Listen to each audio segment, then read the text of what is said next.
Walang lalabas. Saan naman nagpunta yon? Yun na lang ang natitira kong pag-aari. Huwag po kayo mag-alala, safe na safe po kayo dito. Magkikisilong. Typhoon Odette Horror Story.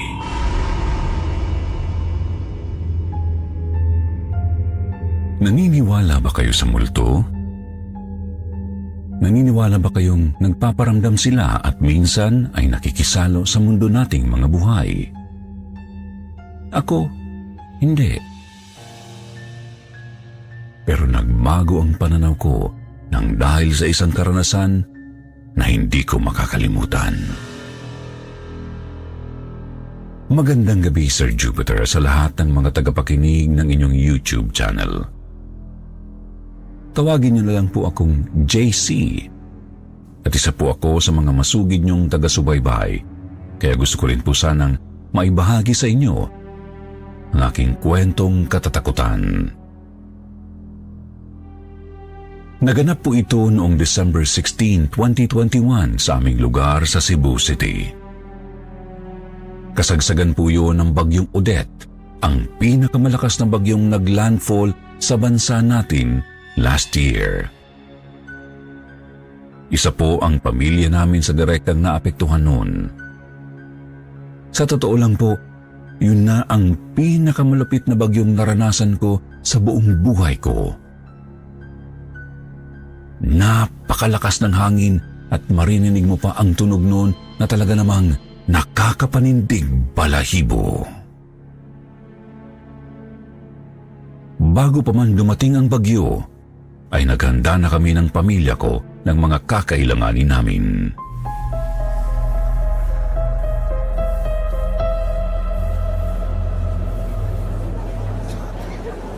Grabe, ang daming tao dito sa grocery. Nagpapanik buying na ang mga tao. Ang sabi kasi sa balita, napakalakas raw ng bagyo na to. JC, Rick, make sure na wala kayong makakalimutan ha. Kumuha kayo ng sapat na pagkain para sa atin. Huwag niyong kakalimutan ng canned goods tsaka noodles. Ako nang pupunta sa hardware para bumili ng flashlight at batteries. Papabili naman po ng power bank. Nasaan na yung binili mong power bank last year? Mabilis naman po yung malobat eh. Ay naku, ewan ko sa'yo. Hindi mo rin naman masyadong magagamit yung telepono mo dahil tsak mawawalan ng signal. Bili pa rin po tayo ng extra power bank. Just in case, kailanganin natin. Oo siya, sige, alis na ako. Sa parking lot na lang tayo magkita-kita. Huwag niyong kakalimutan yung mga kailangan bilhin ha. O sige, ako naman magwi-withdraw ng extra dahil tsak nakakailanganin natin ng cash. Sinigurado po namin na magiging well-prepared kami sa pagdating ng bagyo.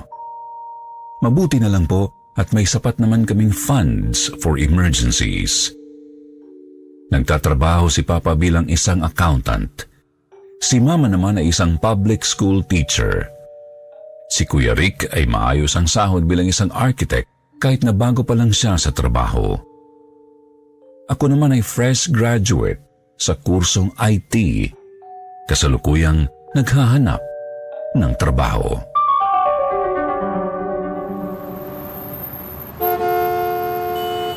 Grabe ang traffic.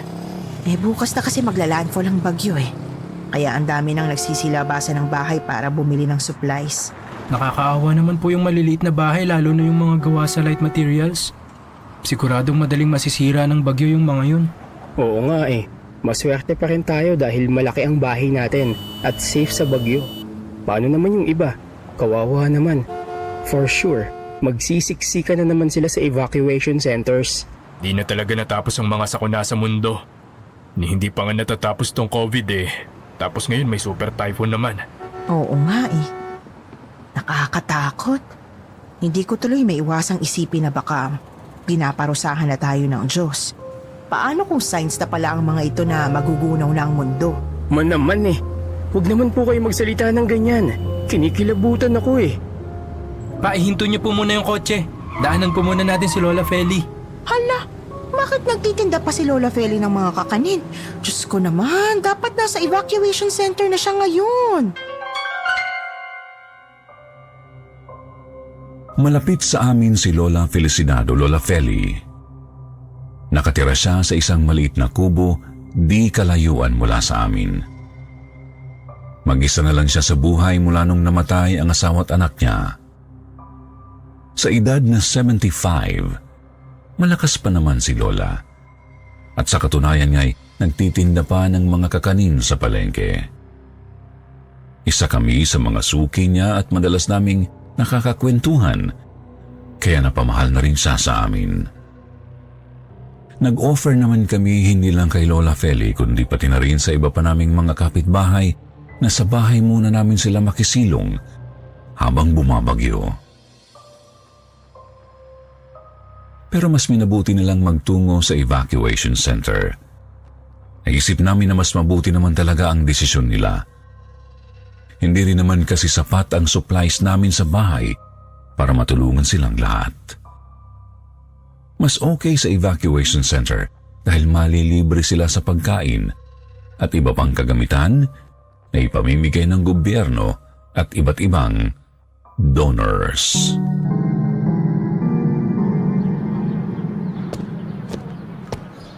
Lola Feli! Kayo pala yan. Nagulat naman ako sa inyo. Bibili ba kayo ng kakanin? Bakit pa po kayo nagtitinda? Dapat nasa evacuation center na po kayo ngayon. Lumikas na po kayo. Alam niyo naman pong madali lang matatangay ng hangin ng bahay niyo eh. Kung ayaw niyo po sa evacuation center dahil ayaw niyo ng maraming tao at hindi kayo komportable doon, welcome na welcome po kayo sa bahay namin. Tama. Since nandito na rin naman po kami, bakit po hindi na lang kayo sumakay dito sa kotse? Sa amin na po kayo umuwi. Pwede rin po natin kunin muna yung mga gamit sa bahay niyo. Malaki pa naman ang space sa bahay namin.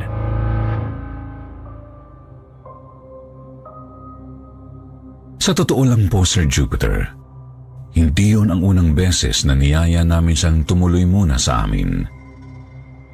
Magmula nung ibinalita ang tungkol sa Bagyong Odette, kinukulit na namin siya na sa amin muna tumuloy.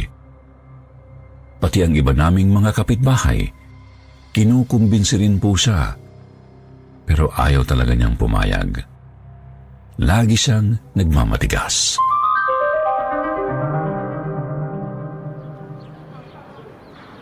Ay nako, kayo talaga ang kukulit ninyo. Huwag kayong mag-alala. Walang mangyayaring masama sa akin. Subok na ang bahay ko. Maraming bagyo nang dumaan. Kita mo, matibay pa rin. At saka, hindi ko pwede iwan ang maliit na bahay ko sa gitna ng bagyo. Yun na lang ang natitira kong pag-aari. Mahalagang mahalaga yun sa amin ng namayapa kong asawa. As expected, wala na po talaga kaming nagawa upang baguhin ang desisyon niya. Sa tagal ng panahon na nakilala namin siya, alam namin na pag ayaw niya talaga. Bagaman nag-aalala at nagdadalawang isip, hinayaan na lang namin siya. Bandang 5:00 pa lang ng hapon ay nag-dinner na kami ng pamilya ko. Umuulan na at medyo malakas na rin ang hangin sa labas noon. Wala na rin kuryente, kaya nagsindi na lang kami ng kandila sa mesa.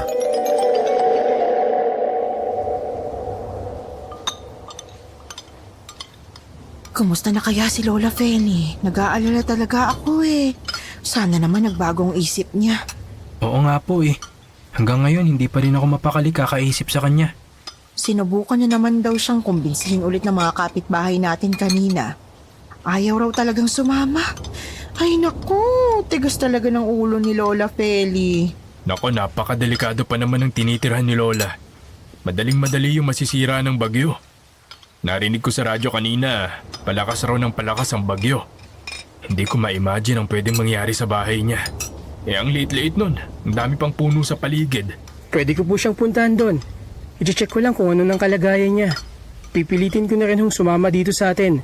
Kung kailangan ko siyang kaladkarin papunta dito, gagawin ko. Sasama ako sa'yo, kuya. Tumigil nga kayong dalawa. Hindi niyo ba nakikitang ang lakas-lakas na ng hangin sa labas? Hindi na safe lumabas sa oras na ito. Hindi naman po pwedeng hayaan na lang nating mamatay si Lola Feli.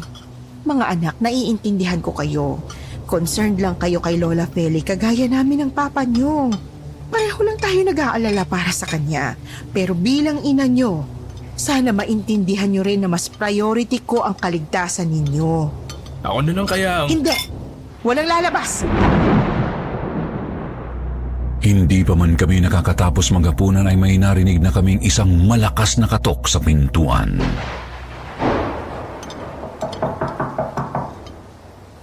Ako na. Mabilis na tumayo si Papa at pinagbuksan ng pinto ang kung sino mang kumakatok. Kami naman ay nagpatuloy lang sa pagkain. Pero laking gulat namin nang makita namin si Lola Feli na basang-basa.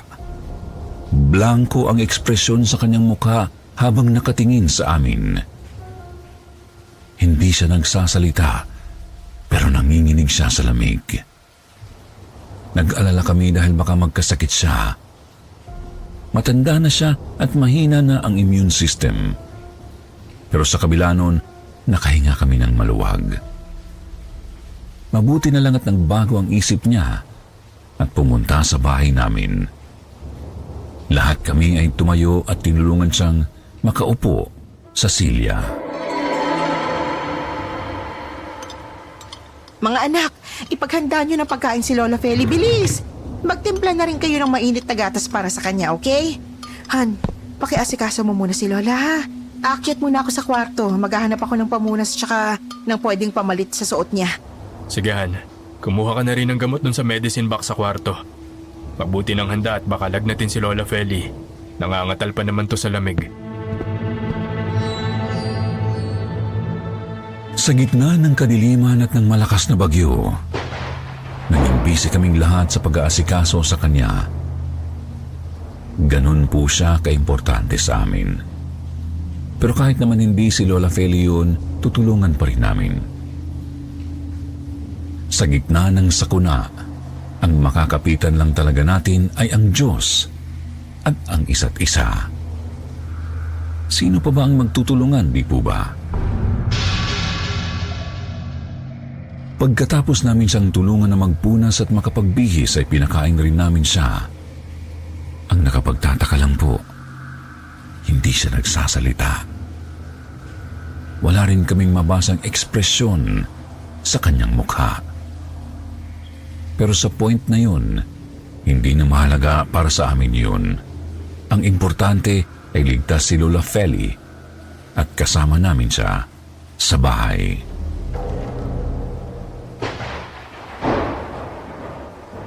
Lola, dito po muna kayo magstay sa guest room. Huwag po kayo mag-alala, safe na safe po kayo dito. Tsaka i-check ko rin po kayo from time to time. Kung may kailangan po kayo, huwag po kayo mahihiyang tawagin kami, ha? Kung magugutom po kayo, sabihin niyo po agad. Marami naman po kaming stocks ng pagkain. Tinitigan lang niya kami at hindi man lang umimik. Diretso sang humiga sa kama. Binalot ang sarili ng kumot at nagtalokbong. Nagkatinginan po kami ni Mama. Parehong nagtataka kung anong nangyayari kay Lola Feli. Ang weird niya po kasi, hindi naman po siya ang tipo ng tao na tahimik. Sa katunayan, binibiro pa nga namin siya na siya ang pinakamadaldal na matandang nakilala namin. Pero hinayaan na lang namin siya sa kanyang katahimikan. Inisip na lang namin na baka shock pa rin siya sa nangyayari. Baka malungkot siya na nasira ng bagyo ang bahay niya na napakahalaga para sa kanya. Naglagay kami ng lamparilla sa guest room upang may liwanag siya doon. Pagkatapos ay iniwan na namin siya para magdasal. Nagdasal kaming lahat sa altar na matatagpuan sa second floor ng bahay namin. Habang rumaragasa ang napakalakas na bagyo, habang naririnig namin ang tunog ng malupit na hangin, pati na ang pagliliparan ng bubong ng mga kapitbahay, nagdasal kaming buong pamilya para sa kaligtasan ng lahat. Diyos ko po, iligtas niyo po kami mula sa mapaminsalang bagyong ito. Sana po walang buhay na mawawala dahil dito. Kaawaan niyo po kaming mga anak ko. Patawarin niyo po kami sa mga pagkakasala namin at ilayo niyo po kami sa kapahamakan.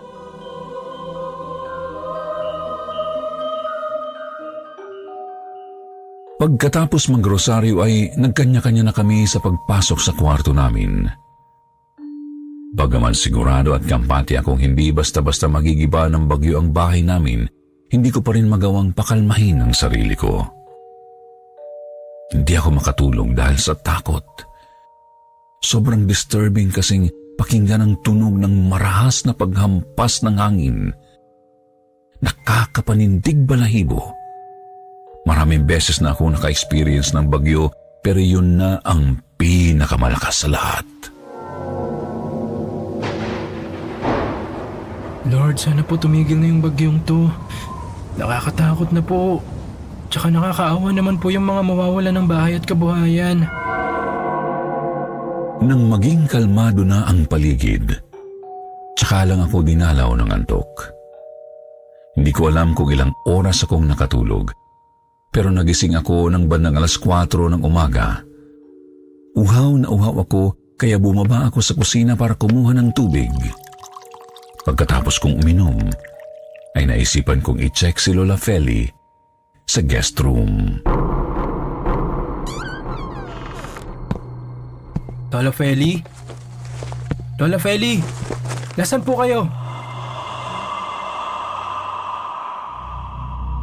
Laking gulat ko nang makitang wala ng tao sa guest room at wala na ring sinli ang lamparilyang iniwan namin doon kanina. Nilibot ko ang buong kabahayan pero wala talaga siya. Dahil sa pag-aalala ay ginising ko na ang mga magulang ko at si Kuya Rick. Saan naman nagpunta yon?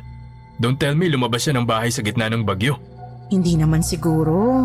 Baka nung napansin niya na lumipas ng bagyo, lumabas siya agad para i-check yung damage ng bahay niya. Ngayon talaga? Sa ganitong oras? Pwede naman niyang hintayin na magliwanag. Puntahan na lang po natin siya sa bahay niya mamayang umaga. I'm sure hindi na naman po siya mapapano ngayon since kalmado na rin naman ang panahon. Sir Jupiter, kaming lahat ay naguluhan kung anong nangyarit, bigla na lang naglaho si Lola Feli. Nag-aalala kami't baka kung napano na siya.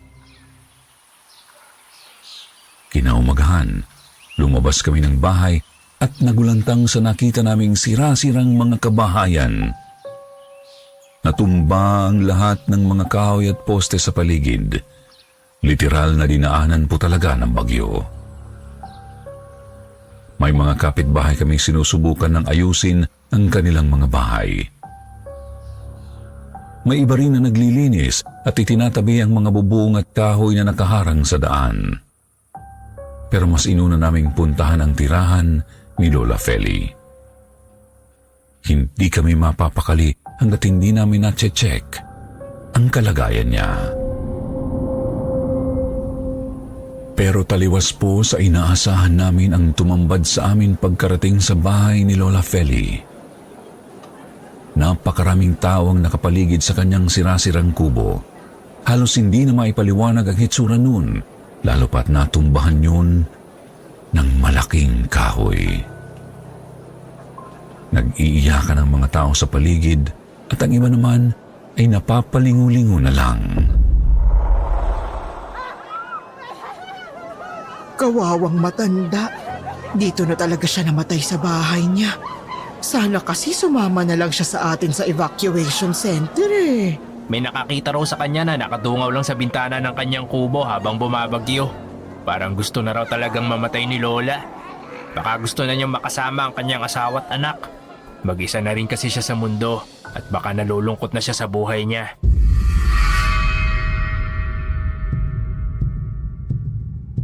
Nagkatinginan kami ng pamilya ko. Kung hindi iniwan ni Lola Feli ang bahay niya kagabi, kung totoong patay na nga siya sino yung kumatok at pinatuloy namin sa bahay kagabi? Alam ko na kagaya ko, nagtindigan rin ang kanilang mga balahibo.